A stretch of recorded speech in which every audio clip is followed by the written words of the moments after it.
Hey RV family, keep it high, keep it tight. My name is Jay Morse, RV guy, and I'm back again to bring you another video. And in this one, I'm covering the new Tyler, the Creator album, Igor. I know for a fact that quite a few of my subscribers were very excited for this review, and with reasoning, because this is a major, huge release. This is the 5th studio-length album by Tyler, the Creator, the American rapper, producer, all that good stuff, the de facto leader and co-founder of the hip-hop collective Odd Future. And even though Odd Future went on to inspire so many bands already and so many artists already, I would say that Tyler's kind of resume for his own solo material was even more influential in the grander scheme, because I'm already seeing people that are kind of taking cues from Tyler, the Creator, especially his last album. On albums like Goblin and Wolf, Tyler really showcased himself to be this, I don't care what you think about me, I'm gonna put myself out there, and if you like that, that's great, you're a fan, and if you don't, I don't care, screw off type of veneer, which for a rapper isn't that uncommon, but for Tyler, he added in so much swagger and so much ice-cold delivery. Maybe that was because of his lower register, his kind of baritone rapping voice, I don't know, but either way, it was definitely present. But his previous album, Flower Boy, back in 2017, saw a complete stylistic change for Tyler. He was embarking on more of a neo-soul vibe, a more jazz rap vibe, and that wasn't that uncommon for some of his previous material, where he did occasionally incorporate pianos and stuff, but it was such a stylistic jump forward. It was just leaps and bounds ahead of anything he'd previously released when it came to the jazz department, the soul department. This album also garnered Tyler a lot of media coverage, some media outrage, people taking both sides of the spectrum, of some moments where it seemed like Tyler, the Creator, was coming off as bisexual, as gay, due to some kind of cryptic lyrics that were littered throughout the album. And to be honest, they weren't that cryptic. It was pretty obvious what he was talking about. This outrage came from the fact that in his previous material, he used the terms fag and faggot quite a bit, and admittedly, he has said the reason that he uses that is he uses those words interchangeably with calling something stupid, something dumb, and he's also said that he doesn't really care if people say those type of words to him in the past, or even some racist words, because you are allowed to say what you want, and it's not really going to affect it, because why would he care what a stranger says? But besides all that, Tyler cannot not grab a headline. He is all over the media always, whether he's going on shows, whether he's doing his festival thing, whether he's starting his own clothing company, whether he's doing his own media type thing, whether he is releasing albums or mixtapes, whether the stuff with Odd Future, all of that stuff that was happening in the past. He's always so in the spotlight that it's impossible to, like, get away from him. With Flower Boy being nominated for Best Rap Album of the Year, it got a lot of people excited for Igor.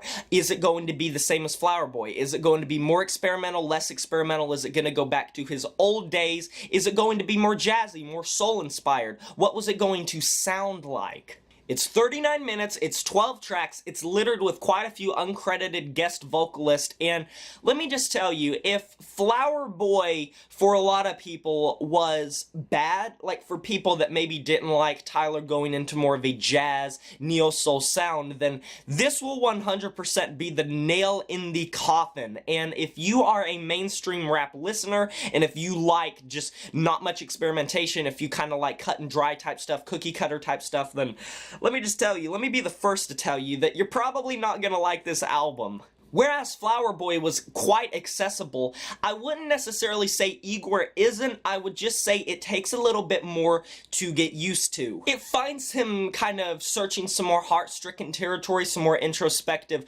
lyricism on this album, and whereas the alternative name for Flower Boy was Scumfuck Flower Boy, which was kind of self-deprecating, if you look at this album cover and if you take into account the name of the album, Igor, I'm going to assume that that is him kind of self-deprecating even more. Igor's theme starts with this blaring synth that sounds like a grizzly bear. There's lots of sound play, there's kind of vocals that are sliding in and out of each ear, and they're kind of soaked in reverb and all these different effects. I mean, it does not sound like him much on this track, and mind you, that's going to be something we get into a lot more on this track listing and in this review, but the instrumental kind of features this simple record scratching, this simplistic but effective drum fill type beat, as well as some jazzy pianos that pop in and out of the instrumentation a little bit, and that kind of refrain, that oh, I love that. The hums reach such a nice crescendo as it goes forward, and he just screams out Igor, and then it just descends into these kind of gospel-esque vintage da-da-das. And then while the synths and pianos are just battling it out, his lower voice kind of comes back and does some more gospel-esque vocals with just laser synths just blasting away. It's a really nice sound piece and probably one of the best instrumentals. I will say that. The instrumentation is wonderful on this album from front to back. Earthquake is a track that a lot of people seem to really enjoy, and I'm not saying I don't. The beautiful instrumentation is assembled gorgeously and could rival something off of Childish Gambino's Awaken My Love album, especially with the swirling synths in the background. But I don't really enjoy the way the vocals are mixed and mastered on this track. It makes him sound like a robot that's caught underwater just malfunctioning. Free-flowing jazz-type vocals pop in near the end, and Playboi Carti is uncredited on this track. When I listen to a track like I Think and hear the way his voice is just reaching up, I'm assuming it's pitched up as a lot of the track listing is here, I think of a track like Colossus, and it's hard for me to believe it's the same guy. It has some bumping percussion that sounds pretty nice, and there's some nice sound play at the intro as well, and if you hear the female vocals on the track, fun fact, that's actually Solange. And before we go any further in the review, something about this track that's going to segue me into something is the instrumentation can drown out his vocals on this track. On a lot of tracks it does that. It is so loud a lot of times from an instrumental front, and the vocals are either mixed with so many effects that they have this like low pass filter type of sound to them, even if it's not a low pass filter, but the reverb that they're soaked in, or the kind of radio announcer podcast voicey type effect that's kind of just thrown on his vocals, it makes him sound so much quieter. And I'm not a mixing master, I do mix my own music, but it does make it sound like there's just this constant low pass filter on his voice. And it's a shame because he has some nice melodies and some nice harmonies on this album and some really nice vocal ranges and vocal structures, and it's obvious they put a lot of time into the vocals by doing these effects, by doing all these things. Reminds me a little bit of Frank Ocean's album Blonde. I just feel like there's something weird about the kind of equalization of the beats to his vocals. And it leaves me scratching my head a lot of times because I have to read along with the lyrics, when on past Tyler albums I was just able to understand what he was saying a lot of times unless I wanted to reference something. I had to like read each individual lyric a lot of times because it was just so hard to decipher and discern what he was saying, as these instrumentations are just rolling and just roaring over his own vocals that are a lot quieter.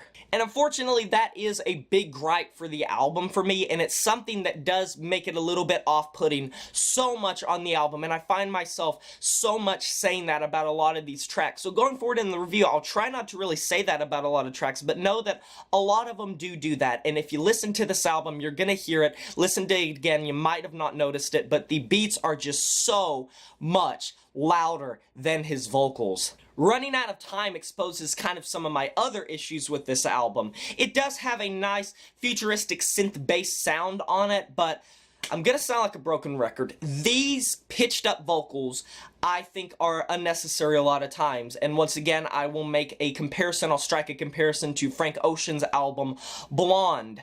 I don't like the pitched up vocals on this album, and it was one of the reasons that I wasn't the biggest fan of Blonde. I don't know if it's because he wanted to reach up into a higher register, and because he has a lower voice it was difficult for him and he couldn't, and that's what he wanted, but I don't know, it's just so weird a lot of times when you get these chipmunky, just higher pitched vocals, and it's not even a natural pitch up. You can tell it's pitched up. Another comparison I made earlier in this album was Awaken My Love by Childish Gambino. Yes, there was soundplay and there was pitched up things on that album, there was auto-tune sometimes on that album, but a lot of times Childish Gambino came off nice in his higher register even though he does have somewhat of a lower voice. Think of a track like Redbone. Redbone was pretty much his normal voice. If you've watched a live performance, that's his actual voice and he's able to do it in a natural way. Am I saying there weren't effects thrown on it in the post-production? No, I'm not saying that. I'm just saying it made more sense. Either way, Running Out of Time is a nice kind of very sad and emotional track, and the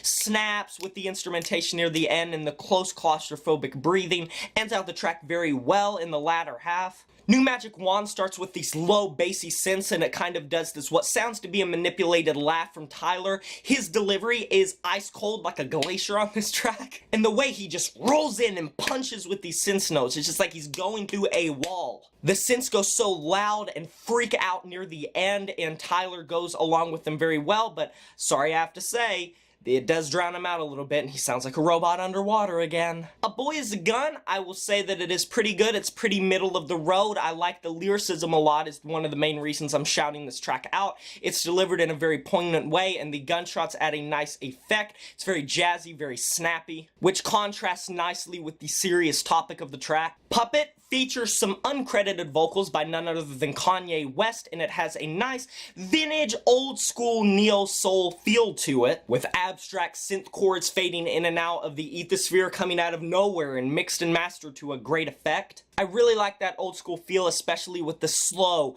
building and rolling percussion drum fills as well as the background vocals, as well as the humming. What's Good is the closest you're gonna get on this album if you like early Tyler the Creator, although this is experimental in its own right and sounds like it could be a SoundCloud rap with his radio announcer Wendy's drive-through effect on his vocals at the start. I mean, it starts with such harsh, noisy synths, and then his scream at the end of his kind of introduction is so like he goes kind of old school Tyler with his delivery, especially with his lower vocals, and although it does get more inspirited near the midway point, it just descends into havoc near the end once again, with all over the place synths and funny pop culture references and quotables for days. Dracula, Dracula, Dracula, suck me first and I might get back at you.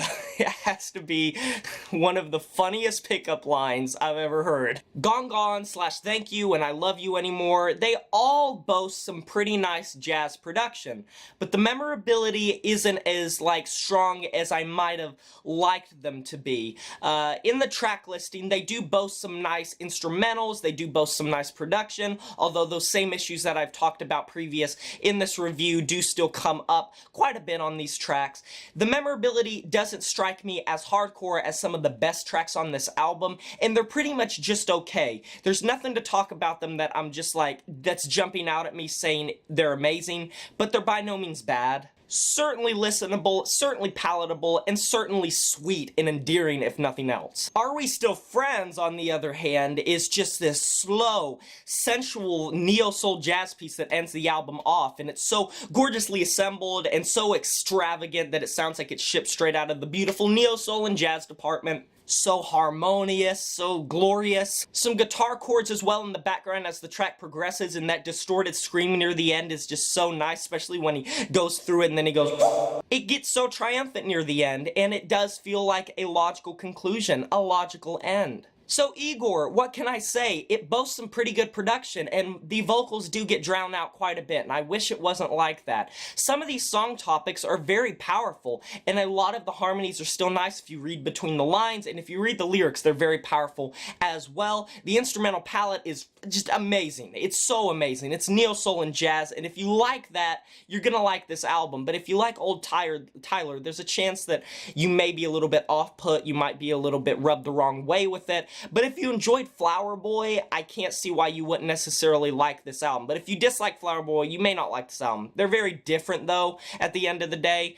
And it's a very nice album. It's a good rap album, if you can even really call it that. And it's super abstract, it's super experimental, and Tyler did a good job. And if it wasn't for those flaws, I feel like I would like it even more. But in the future, I would just like to see maybe his production turned up a little bit when it comes to his vocals, because while these instrumentals are so so well fleshed out, and while the production and the equalization on him is just so pristine and flawless, I feel like his vocals, on the other hand, were a little bit untreated, even if they are soaked in so many effects it's not even funny, sometimes too many effects.